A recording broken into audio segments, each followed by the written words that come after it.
नमस्कार दोस्तों, मैं प्रवीण कुमार यादव आप सभी लोगों का टीएन क्लासेस में तहे दिल से हार्दिक शुभकामनाएं देते हैं कि आप सभी लोग इतने अनुभवी टीचर से आप क्या कर रहे हैं, यहाँ पे अध्ययन कर रहे हैं।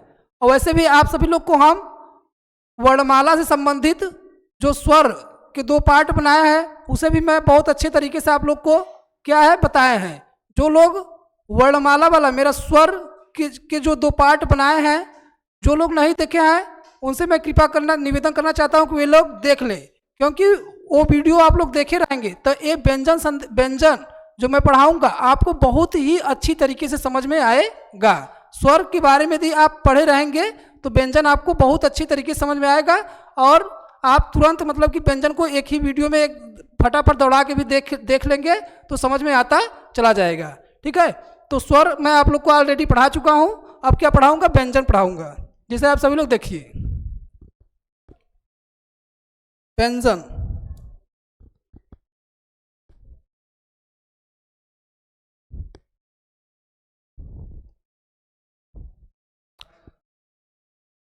दोस्त कहते हैं ना कि माना अगम अगाध सिंधु, माना अगम अगाध सिंधु संघर्षों से पार नहीं, किंतु बीच मझधार में डूबना इस साहस को स्वीकार नहीं।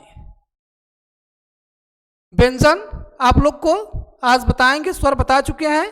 देखिए व्यंजन में मैं आप लोग को जब स्वर बता रहे थे तो स्वर के अंतर्गत आप लोगों को एक चीज इसका परिभाषा मैंने बता दिए थी कि जो स्वरों की सहायता से बोले जाते हैं उन्हें हम क्या कहते हैं, व्यंजन कहते हैं, और जो स्वतंत्र रूप से बोले जाते हैं उन्हें हम क्या कहते हैं, स्वर कहते हैं। जब स्वर के बारे में मैं पढ़ा रहा था तो उस टाइम बताए थे।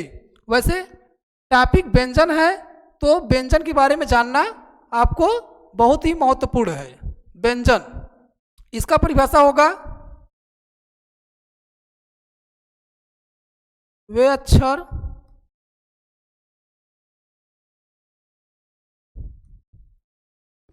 जो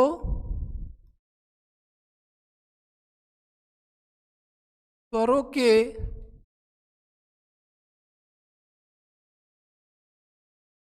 सहायता से, वे अक्षर जो स्वरों की सहायता से बोले जाते हैं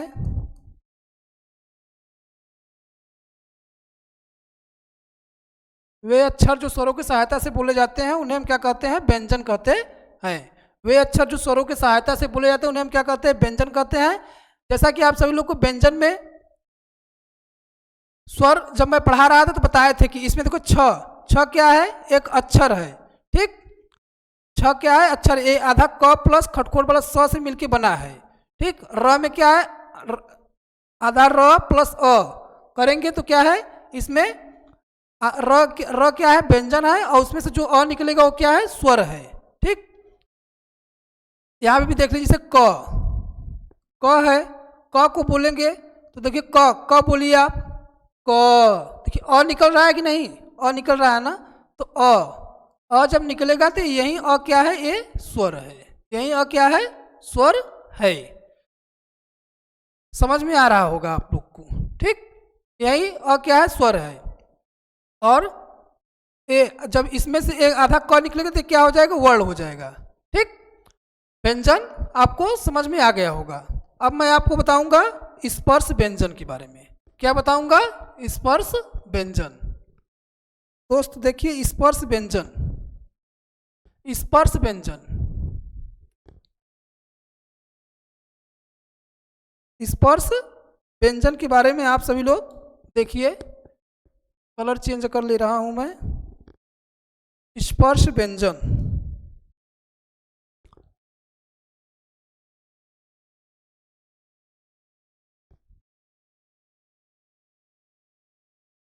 स्पर्श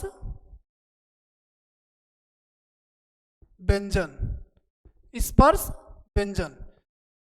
दोस्तों स्पर्श व्यंजन की संख्या, स्पर्श व्यंजन की कुल संख्या आप लोग को मैं पहले बता दे रहा हूं, 25 होती है। स्पर्श व्यंजनों की संख्या कुल कितनी होती है, 25 होती है, जिसे मैं अभी तुरंत इसको हल करके दिखा रहा हूं। जैसे देखिए क, क वर्ग, च वर्ग, च वर्ग, ट वर्ग, त वर्ग और प वर्ग। कचट तप, कचट तप। वैसे आप लोग को जब मैं व्यंजन संधि पढ़ाऊंगा तो इसका उपयोग आप लोग को देखने को मिलेगा, इस कचट तप का उपयोग देखने को मिलेगा कि कचट तप, गजड़ दब, नासिक, ये तीन चीज देखने को आपको मिलेगा। बता देना है पहले से। देखिए क वर्ग में क्या क्या आता है। क वर्ग में क, ख, ग, घ, अंग, ये सब तो बच्चों वाली। देखिए इसे बच्चा वर्ग कहते हैं, जो प फ रहता है ना इसे बच्चा वर्ग कहते हैं। प, फ, ब, भ, प, फ, ब, भ, म, इसे हम क्या कहते हैं, बच्चा वर्ग कहते हैं। वैसे आपके घर यदि कोई बच्चा होगा तो पहले देखिए पापा, पापा पहले मतलब कि क्या बोलना सीखता है, उसके मुंह से इन सभी वर्ड में से बहुत जल्दी बोले प, फ, ब, भ, म, इसे हम क्या कहते हैं, बच्चा वर्ग कहते हैं। ये चीज बच्चा वर्ड है, ये चीज बच्चों को पहले बोल लेते हैं। जब बच्चा बोलना शुरू करता है तो प, फ, ब, भ बहुत जल्दी बोलता है। वैसे आपके घर में पापा शब्द देखिए बच्चा बहुत जल्दी बोलेगा, पहले ही उसके मुंह से पापा निकलता है। च, च, छ, ज, झ, ञ, ट, ठ, ड, ढ, अड़। ठीक, फिर त वर्ग देखिए त, थ, द, ध, न और प, फ, ब, भ, म। ठीक, प, फ, ब, भ, म। यहाँ पे देखिए, यहाँ पे देखिए ड, ड के नीचे जो बिंदी रहता है, ड के नीचे, ड के नीचे एक बिंदी ऐसे लगा दीजिए और ढ के नीचे ऐसे एक बिंदी रहता है। ये जो ड, ड के नीचे बिंदी और ढ के नीचे बिंदी रहता है, इसे हम क्या कहते हैं, उत्क्षिप्त व्यंजन कहते हैं। उत्क्षिप्त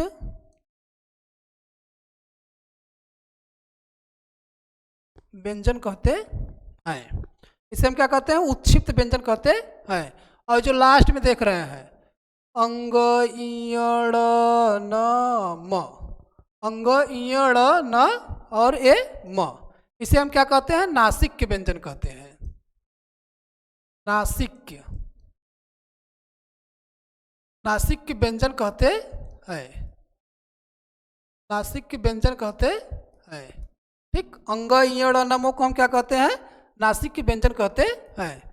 मैंने बताया कि स्पर्श व्यंजनों की संख्या कुल 25 होती है, जिसे आप सभी लोग गिन सकते हैं। इसमें देखिए 5 आया है, 5, 5, 10, 5, 15, 5, 20, 50, 25, तो कुल स्पर्श व्यंजनों की संख्या टोटल कितनी हो गई, 25 हो गई। नासिक के व्यंजनों की संख्या जो लास्ट में बोलते हैं, देखिए नाक के सहारा से बोला जाता है, अंग इ ळ न म, ये नाक का सहारा लेके बोला जा रहा है, इसलिए हम इसे क्या कहेंगे, नासिक के व्यंजन कहेंगे। और इसमें दो चीज, ढ के नीचे बिंदी और ढ के नीचे बिंदी है, इसे उत्क्षिप्त व्यंजन कहते हैं, जिसे आप सभी लोग समझ चुके होंगे। मैं आशा करता हूं कि आप लोग शानदार वे में समझ रहे होंगे। इतना आसान और सरल शब्दों में मैं बता रहा हूं, आपको समझ आ रहा होगा, पूरी उम्मीद करता हूं मैं। कहते हैं ना दोस्त कि असफलता एक चुनौती है, असफलता एक चुनौती है, इसे स्वीकार करो। असफलता एक चुनौती है, इसे स्वीकार करो, रह गई कहाँ कमी उसमें सुधार करो। ठीक, असफलता एक प्रकार की चुनौती है, उससे आपको डर के भागना नहीं है। कहाँ कमी है उसमें आप क्या करेंगे, सुधार करेंगे। अब देखिए एक एक चीज बताएंगे यहाँ पे। अंतस्थ व्यंजन,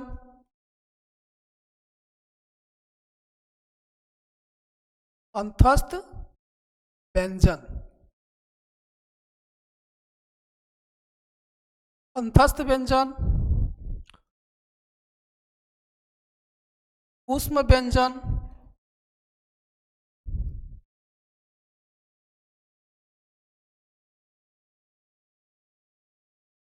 संयुक्त व्यंजन, ठीक। फिर उसके बाद प्रकंपित व्यंजन, प्रकंपित प्रकंपित व्यंजन,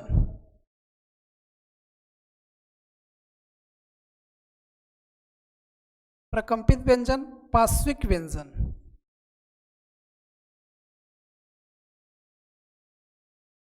पार्श्विक व्यंजन,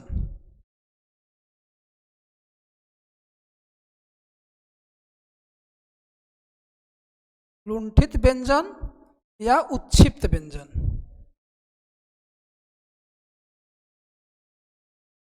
उत्क्षिप्त, उत्क्षिप्त व्यंजन, लुंठित व्यंजन या उत्क्षिप्त व्यंजन।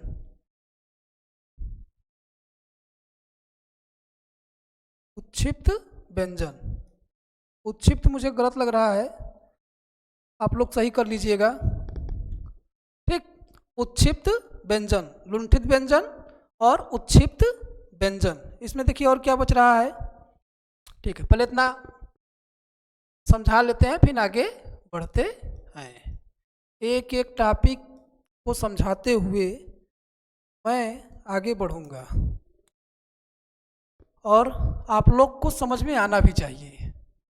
इतना स्लो मोशन में पढ़ा रहे हैं, आना तो जरूर चाहिए। व्यंजन में देखिए गलती हो गया, थोड़ा मात्रा में थोड़ा गलती हो जाता है। अंतस्थ व्यंजन देखो, य, र, ल, व, ये क्या है? अंतस्थ व्यंजन। अंतस्थ व्यंजनों की संख्या कुल कितनी होती है? 4, ठीक। अब फिर ऊष्म व्यंजन, स, ख, स, आ। ऊष्म व्यंजनों की संख्या कितनी होती है? 4 होती है। इसको बोलने पे क्या गर्मी निकलती है, स, ख, स, ह। जब बोलेंगे ना तो मुंह से क्या है? गर्मी निकलती है। रगड़ कर, रगड़ के ये वर्ड बोला जाता है, मतलब रगड़ के घर्षण करते हुए ये वर्ड आता है, स, ख, स, ह, घर्षण करते हुए बोला जाता है, इसलिए इसका नाम ऊष्म व्यंजन पड़ा है। जैसे आप हथेलियों को रगड़ते हैं तो आपके, ठीक है, गर्मी निकलती है ना, ऐसे यहाँ पे भी रगड़ने से आपकी ठंडी भी दूर हो जाती है। संयुक्त व्यंजन, छ, त्र, ज्ञ, स। देखो ये सब थोड़ा जहाँ गलती नहीं होना चाहिए वो भी गलती हो जा रहा है। स। अब प्रकंपित व्यंजन, इसको देखो, इसमें छ जो छ है यहाँ बता देते हैं। छ में देखिए ये आधा क प्लस खटखोर वाला स से मिलकर ये छ बना है, ठीक। और फिर त्र आधा त प्लस र से मिलकर क्या बना है? ये त्र बना है, ठीक। ज्ञ ज प्लस य से ये क्या बना है? ग बना है। स्र से बड़ा वाला स प्लस र से क्या बना है? स बना है। समझ में आ रहा होगा। इसको बोले क स कवा निकल त्र त र त्र, ठीक। ऐसे वर्ड मिलते हैं। ये सब आधा क प्लस खटखोर वाले स से मिलके छ बनता है, ठीक।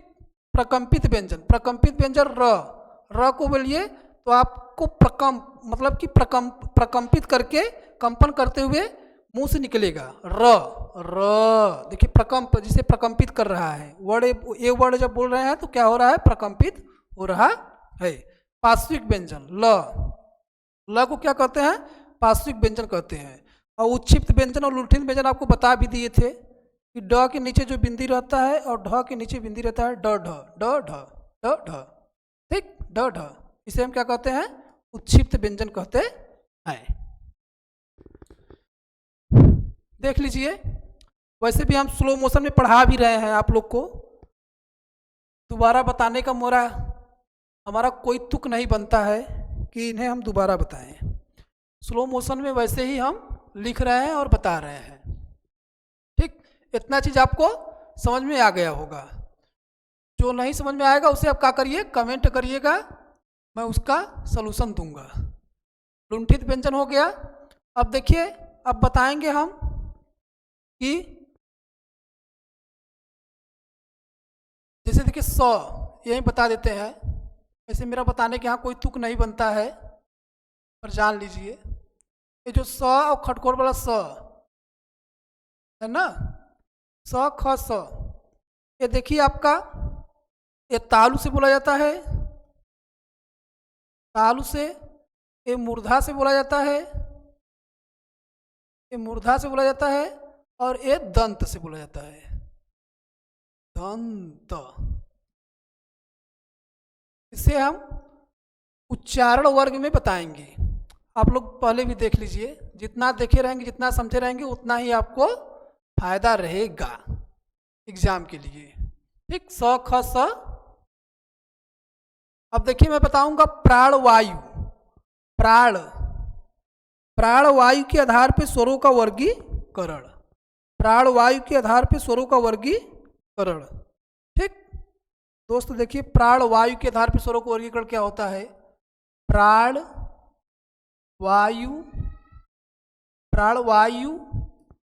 के आधार पर, प्राणवायु के आधार पर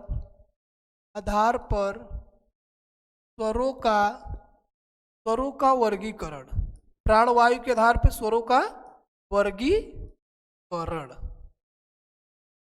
इसमें देखिए, प्राणवायु के आधार पर स्वरों को वर्गीकरण, 2 प्रकार के स्वर बोले जाते हैं। एक अल्प, प्राणवायु के आधार पर स्वरों का वर्गीकरण 2 प्रकार का होता है। एक अल्प प्राण होता है, अल्प प्राण, और एक क्या होता है? महाप्राण। महाप्राण, एक आपका अल्प प्राण हो गया, एक महाप्राण हो गया। पहला अल्प प्राण हो गया, दूसरा का क्या हो गया? महाप्राण हो गया। आप लोग को क ख ग घ तो लिखने आता ही है, तो हम यहाँ पे क ख ग घ नहीं लिखूंगा, ऐसे ही समझा दे रहे हैं जिसे आप सभी लोग समझ जाइए। अल्प प्राण का परिभाषा क्या होगा? जिन वर्ण को बोलने में हमें कम समय लगता है, जिन वर्णों को बोलने में कम समय लगता है उन्हें हम क्या कहते हैं? अल्प प्राण कहते हैं। और जिनको बोलने में अधिक समय लगता है उसे हम क्या कहते हैं? महाप्राण कहते हैं। देखिए, वर्ग का एक वर्ग में लिख के बता दे रहा हूँ, क वर्ग लिख ले रहा हूँ, नहीं तो आप लोग को कहेंगे कि सर देखिए कैसे बता रहे हैं, रटे हुए हैं, कुछ भी बोल दे रहे हैं। इसलिए आप लोग को सॉल्यूशन के साथ बताते हुए चल रहे हैं, ठीक।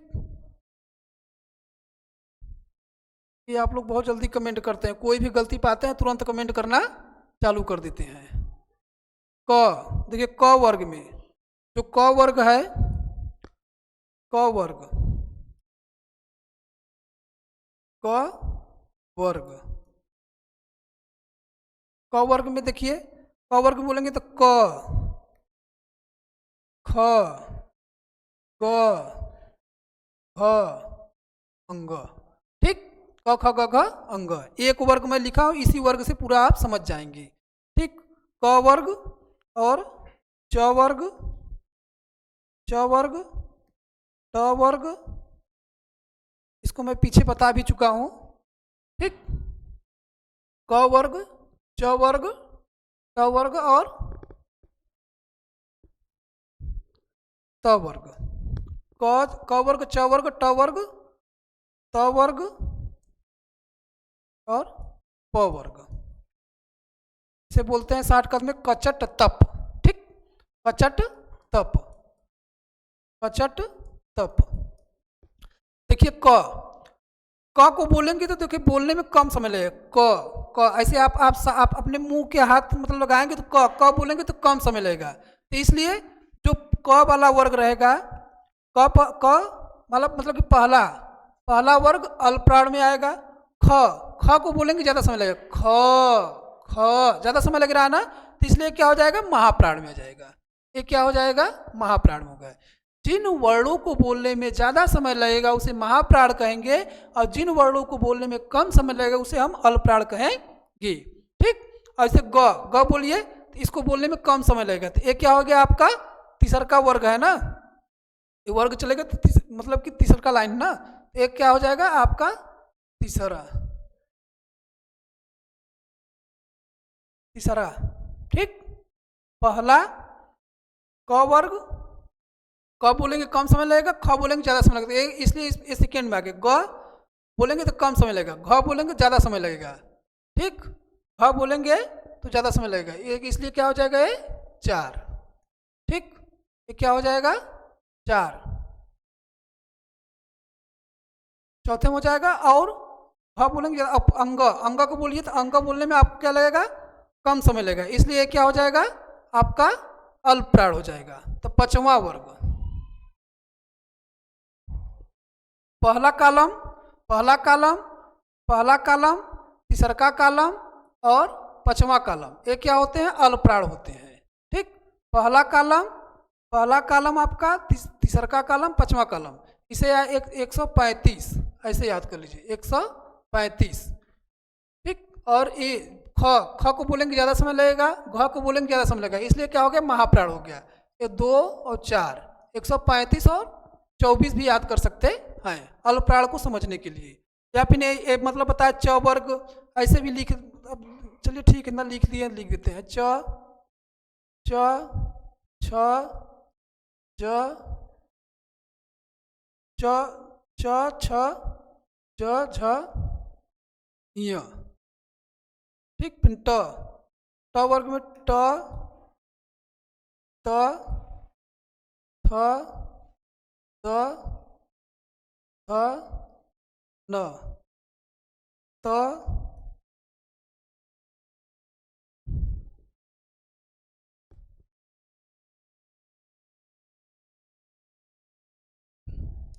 ट ठ ड ध अड़ा, फिर त थ द ध न प फ ब भ म। इसमें देखिए क वर्ग वाला जो एक कितना ए वाला पूरा ए चीज जो देखेंगे ना, इसको बोलने में कम समय लगेगा। क को बोलेंगे कम समय लगेगा, च को बोलेंगे कम समय लगेगा, ट को बोलेंगे तो कम समय लगेगा, और ये जो ख वाला वर्ड रहेगा ख ढ थ फ, इसको बोलने में ज़्यादा समय लगेगा, इसलिए ये वाला महाप्राण हो जाएगा और पहला वाला क्या हो जाएगा, अल्पप्राण हो जाएगा।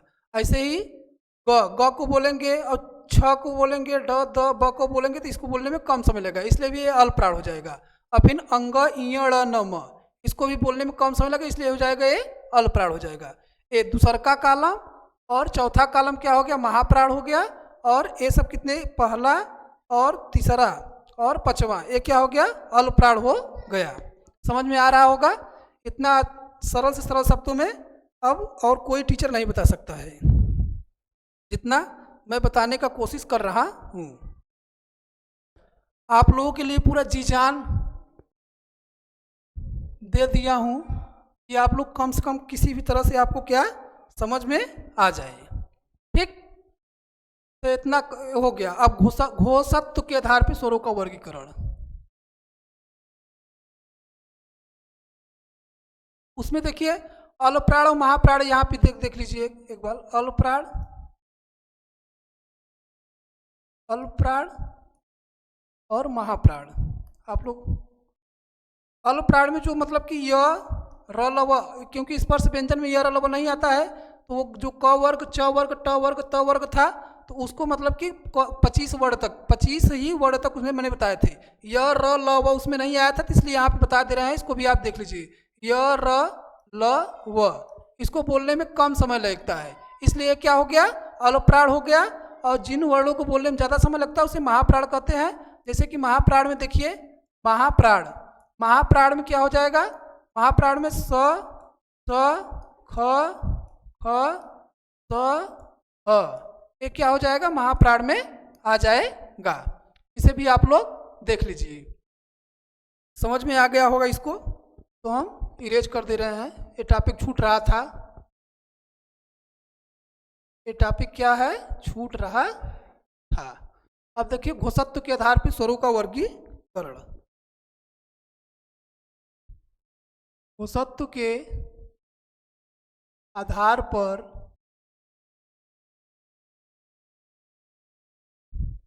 घोषत्व के आधार पर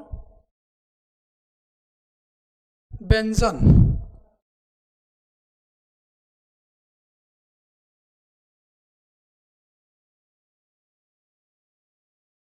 घोषत्व के आधार पर व्यंजन। घोषत्व के आधार पर क्या है, ये व्यंजन बता रहे हैं। अब देखिए, गलती हो गया था, यहाँ पे स्वर नहीं रहेगा, यहाँ पे व्यंजन रहेगा। ठीक, इसको आप लोग सही कर लीजिए। यहाँ पे क्या हो जाएगा, व्यंजन।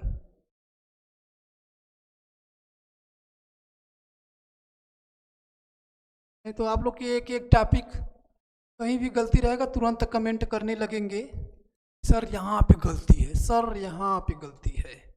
तुरंत आप लोग चूकने वाले तो है नहीं कि इतना टॉपिक पढ़ाने में एक आध टॉपिक भूल गए सर, तो चलिए छोड़ देते हैं, हो जाता है गलती।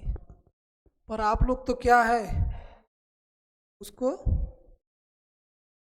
भूलेंगे तो नहीं, तुरंत कमेंट में करेंगे सर यहाँ पे गलती है, सर यहाँ पे गलती है। ठीक, घोषत्व के आधार पर व्यंजन। घोषत्व के आधार पर व्यंजन। देखिए, इसमें दो होते हैं, एक आपका अघोष व्यंजन होता है और एक है आपका होता है सघोष व्यंजन। अघोष, अघोष व्यंजन जिन वर्णों का वैल्यू कुछ कम रहता है उसे हम क्या कहते हैं, अघोष व्यंजन कहते हैं। इसे बोलने के आधार पे, बोलने के आधार, वर्णों में तो हर एक वर्ण अपने आप में महत्वपूर्ण रखता है, बोलने के आधार पे जिन वर्णों का महत्व कुछ कम रहता है उसे हम अघोष व्यंजन कहते हैं, और जिन वर्णों का महत्व कुछ ज़्यादा रहता है उसे हम क्या कहते हैं, वैल्यू कुछ ज़्यादा रहता है उसे हम क्या कहते हैं, सघोष व्यंजन कहते हैं। हम क्या कहते हैं, सघोष व्यंजन कहते। ठीक, सघोष को घोष भी कह सकते हैं, सघोष को घोष व्यंजन भी कहेंगे। इसको नंबर वाइज कर दीजिए, 1 2।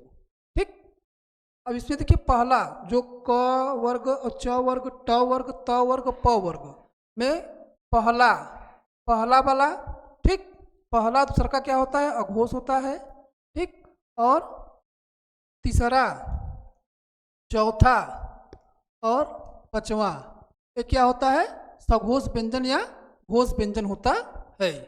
जो मैं लिख के बताए थे, क वर्ग क चट तप गजड़ दब नासिक में जो क वर्ग आएगा, क वर्ग में पहला कॉलम, और ऐसे देखेंगे 36 देखेंगे, पहला कॉलम और दूसरा का कॉलम अघोष होगा, और फिर उसके बाद तीसरा का कॉलम, चौथा कॉलम, पांचवा कॉलम क्या होगा, सघोष होगा। ठीक, अब इसमें देखिए, स ख स,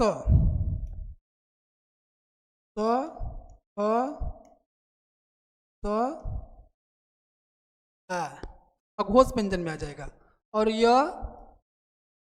र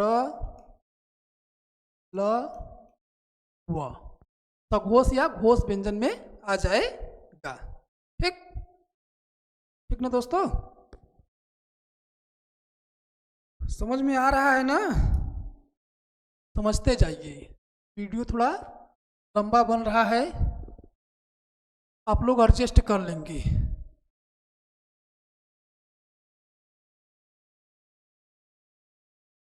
उच्चारण,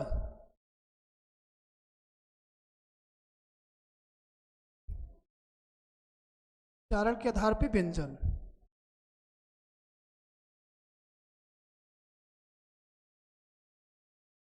उच्चारण के आधार पर, ठीक, उच्चारण के आधार पे।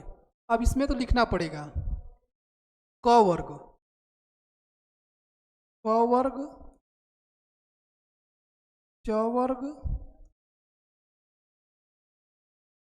ट वर्ग, त वर्ग और प वर्ग। क वर्ग, च वर्ग, ट वर्ग, त वर्ग, प वर्ग। आपको बता रहे हैं लिख कर। क वर्ग में देखिए क, वाला पेन कुछ कम समझ रहा है क्या? पेन चेंज कर, पेन को चेंज कर लेते। ठीक, क वर्ग, क वर्ग। पेन सोच रहे हैं ला ले लें। क, क, ख, ग, घ, ग। ठीक, क ख ग घ अंग। ये क्या है? क ख ग घ अंग को एक कंठ से बोला जाता है। ये कहाँ से बोला जाता है? कंठ से बोला जाता है। इसमें इसके अलावा इसमें स्वर भी आते हैं जो कंठ से बोले जाते हैं। क ख ग घ अंग के अलावा क्या है? स्वर भी आते हैं जो कि कंठ से बोले जाते हैं, जैसे कि अ, आ,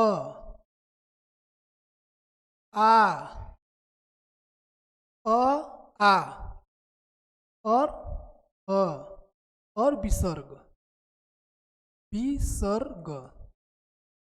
ठीक, ये सब कहाँ से बोले जाते हैं? कंठ से बोले जाते हैं। कहाँ से बोले जाते हैं दोस्त? कंठ से बोले जाते हैं। ठीक, कंठ से बोले जाते हैं, कंठ से बोले जाएंगे। कंठ से सब क ख ग घ अंग, आ विसर्ग, ये सब क्या हो जाए? कंठ से बोले जाएंगे। अब इसको याद करने का मैं ठीक बता रहा हूँ। जैसे कि आप बाहर जहाँ नींव है वहाँ पे आप सोए हुए हैं। ठीक, सोए हुए हैं और आप नींद, गहरी नींद में सोए हुए हैं और कौवा आया, आपके क्या मारा? मतलब कि सभी जगह का कपड़ा पहने हुए थे तो कंठ आपका क्या था? खुला हुआ था। तो कंठ पे ऐसे मारा कौवा अपने ढोड़ी से। ठीक, तो आप क्या करेंगे वहाँ पे? मतलब कि जब ऐसे मारेगा कंठ पे तो कहेंगे आ ह। तो अरे मतलब कि ऐसे आवाज आ ह 20, मतलब कि 20 मार दिया। आ ह 20 मतलब 20 मार दिया। कौवा क्या कर दिया? 20 मार दिया। ये विसर्ग होता है। तो ऐसे आप लोग याद कर सकते हैं कि आ ह और विसर्ग ये सब क्या होते हैं? कंठ से बोले जाते हैं। और इसको तो आप लोग पहले से ही रटे हैं। क ख ग घ अंग क्या होते हैं? कंठ से बोले जाते हैं। और च वर्ग में देखिए च, च, छ, ज, झ, य, ये सब कहाँ से बोले जाते हैं? आपका तालु से बोला जाता है। तालु से बोला जाता है। इसके अलावा स्वर भी आते हैं जो कि तालु से बोले जाते हैं। इसको याद करने का ट्रिक मैं बता रहा हूँ। जैसे कि मम्मी, माता जी अपने बेटे को क्या कर रहे हैं? दूध पिला रहे हैं। छोटा सा बेटा है, दूध पिला रहे हैं। तो दूध पिलाते हुए उसके क्या है? दांत पे मतलब कि लग गया। और जब दूध पिला रहे हैं तो क्या कर? रो रहा है। ई ई ई ई करके रो रहा है। ठीक है, ई करके रो रहा है। तो मम्मी पूछ रहे हैं क्यों रो रहे हो बेटा? तो मम्मी कही कि क्यों रो रहे हो बेटा? तो फिर मतलब कि बेटा बोल नहीं रहा। तो मम्मी कही कि लगता है तुम्हारे दांत में लग गया क्या बेटा, तुम रो रहे हो? तो फिर लड़का क्या कहता है? यस। लड़का क्या है? स्मार्ट है। स्मार्ट है इसलिए आजकल के लड़के भी क्या होते हैं? स्मार्ट होते हैं ना। तो लड़का क्या बोला? यस। यस मतलब कि इसमें कौन कौन वर्ड आ गए? ई और यस। ऐसे याद कर सकते हैं। ई और य स। ठीक, तालु में बड़ा वाला स आता है। ठीक, ई य स ऐसे आप याद कर सकते हैं, जो मैंने मम्मी वाला उदाहरण बताया हूँ। ठीक, इसमें क से कौवा वाला उदाहरण बता दिया। इसमें ट वर्ग में मम्मी वाला उदाहरण आप लोग याद करिए। ट वर्ग में ट, ठ, ड, ध, ध और अड़, ये सब कहाँ से बोले जाते हैं? मूर्धा से बोले जाते हैं। मूर्धा से बोले जाते हैं, मुंह से बोले जाते हैं। इसके अलावा इसमें और वो स्वर भी आते हैं जो कि मूर्धा से बोले जाते हैं। जैसे ट से क्या हो गया टमाटर। जब कोई टमाटर अधिक खा लेता है तो क्या हो जाता है, बीमार हो जाता है। तो किसके पास जाना पड़ता है, वैद्य। जो प्राचीन काल में वैद्य के नाम से क्या है, ऋषि ऋषि ऋषि क्या होते थे, फेमस होते थे। ठीक, ऋषि मुनि के पास हम लोग को क्या जाना पड़ता है। इसमें ऋषि में ई, री और खटखोट वाला स और र। ऋषि में आप ये तीनों याद कर सकते हैं। टमाटर खाएंगे तो बीमार होंगे तो हमको ऋषि के पास जाना पड़ेगा, तो ऋषि से आप ये चीज याद कर लीजिए। ठीक, देखिए व्यवहारिक उदाहरण देते हुए आप लोग को मैं क्या कर रहा हूँ, बता रहा हूँ। त वर्ग में त, थ, द, ध, न। त, थ, द, ध, न। ये कहाँ से बोला जाता है, देखिए त, थ, द, ध, न। आपका जीभ कहाँ पे सट रहा है, दांत में सट रहा है। ये जो स्पर्श मतलब कि स्पर्श व्यंजन होते हैं, सब जीभ के आधार पे ही स्पर्श व्यंजनों का वर्गीकरण होता है कि जीभ हमारा जाके कहाँ सट रहा है। ठीक है, तो जीभ कहाँ पे हमारा कहाँ पे सट रहा है, दांत पे सट रहा है। त, थ, द, ध, न। ये कहाँ पे सट रहा है, जब दांत पे सट रहा है तो क्या हो गया आपका दंत वर्ग। दांत से बोल रहा है, ये तो दंत हो जाएगा। ठीक, यहाँ भी देखते लिखते चले जा रहे हैं। कंठ है ये तालु, कंठ तालु, ये मूर्धा, मूर्धा। अब ये दंत से, दंत वाले में आप लोग एक वर्ड आता है स,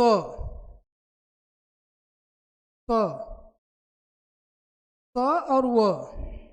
ये किस में आते हैं, दंत में आते हैं, दंत वाले में आते हैं, दंत वर्ड में आते हैं स और व। स छोटा सा रहेगा, छोटा वाला स। छोटा वाला स कहाँ से बोला जाता है, दंत से बोला जाता है। बड़ा वाला स तालु से बोला जाता है, खटखोट वाला स मूर्धा से बोला जाता है, छोटा वाला स दांत के सहारे से बोला जाता है। और प वर्ग में देखिए प, फ, ब, भ, प, फ, ब, भ, म। ठीक, प, फ, ब, भ, म। ये कहाँ से बोले जाते हैं, ओष्ठ से बोले जाते हैं। देखिए प, देखिए आपका ओठ सट रहा है, प, फ, ब, भ, म। आपका ओठ क्या है, जब ये बोल रहे हैं वर्ड तो आपका ओठ क्या है, सट रहा है। इसके अलावा ओष्ठ वाले में आपका ऊ आता है। इसको याद करने का ट्रिक यह है कि मेरी पतंग उड़ रही है तो बच्चा कर रहा है ऊ ऊ, मेरा पतंग वहां पे उड़ रहा है, ऊ ऊ। ऐसे आप लोग याद कर सकते हैं, ऊ ऊ, मेरा पतंग वहां पे उड़ रहा है। बच्चा चिल्लाएगा कि पतंग पतंग, तो कहेंगे ऊ ऊ। इसमें दो स्वर आ जाएंगे। ये दो स्वर किस में आएंगे, ऊ से। इसमें दो स्वर में आएंगे प वर्ग में, प, फ, ब, भ, म और ऊ ऊ। अब आप लोग के दिमाग में बन रहा होगा कि यहाँ स्वरों की संख्या तो सर जी उच्चारण के आधार पे, जो मतलब कि आवाज़ के आधार पे, मुंह के आधार पे जो बोलते हैं, बोलने के आधार पे सर जी तो स्वरों की संख्या 10 बताए हैं। तो यहाँ पे स्वरों की संख्या कुल कितनी आ रही है, इसको एक 2 3 4 और 5 और 6 आ रहा है। ठीक, और सब स्वर कहाँ गए, ये आपके दिमाग में बन रहा होगा। उसको भी मैं क्या कर रहा हूँ, यहाँ पे बता रहा हूँ।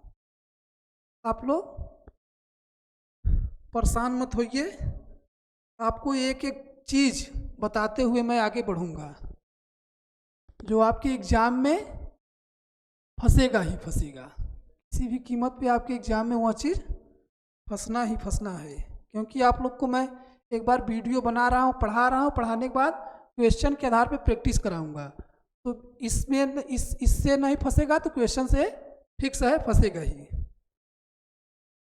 एक एक चीज इसलिए मैं आप लोग को बता दे रहा हूँ। जैसे देखिए ए और ऐ और ओ और औ, ये 4 ठे बच रहा था ना, वहाँ पे 6 गिने थे ना बोलने के आधार पे, ये 4 ठे बच रहा था, तो 4 ये 6 4 कितने हो गए, 10 हो गए। अब इसको भी बता रहा हूँ कहाँ से चीज़ बोला जाएगा। देखिए ए, अ प्लस ई, अ प्लस ई, ये देखिए दोनों भाई हैं, समझ लो ये दोनों अपने क्या है, सगे भाई हैं। ये दोनों दोनों एक ही चीज़ से बोले जाएंगे, जहाँ से बोला जाएगा ये दोनों साथ में बोले जाएंगे। अ को हम कहाँ वहाँ पे बताए थे, कंठ से, कंठ से बताए थे ना, कंठ से बताए थे। कहाँ से बताए थे, कंठ से बताए थे।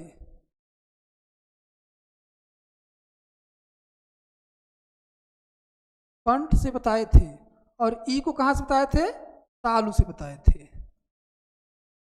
आप लोग नहीं देखे होंगे तो जाके बीच में वीडियो पीछे करके देख सकते हैं। ये क्या हो गया, कंठ तालु। ये दोनों कहाँ से, ए और अ वर्ड कहाँ से बोला जाएगा, कंठ और तालु से बोला जाएगा। ठीक। और जैसे अ प्लस उ तो क्या बनता था, ओ बनता था। संयुक्त स्वर जब मैं पढ़ा रहा था तो ये चीज आप लोग को बताए थे, ठीक, कि अ प्लस ई से ए बनेगा, फिर अ प्लस ई से ए बनेगा, फिर अ प्लस ए से बड़ा वाला ए बनेगा। जब संयुक्त स्वर बताए थे तो आप लोग को ये चीज़ बताए थे, ठीक है।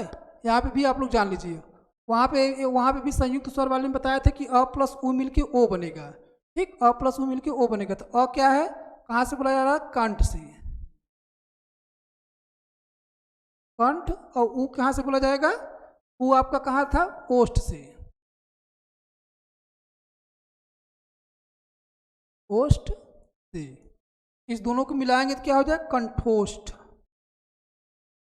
कंठोष्ठ।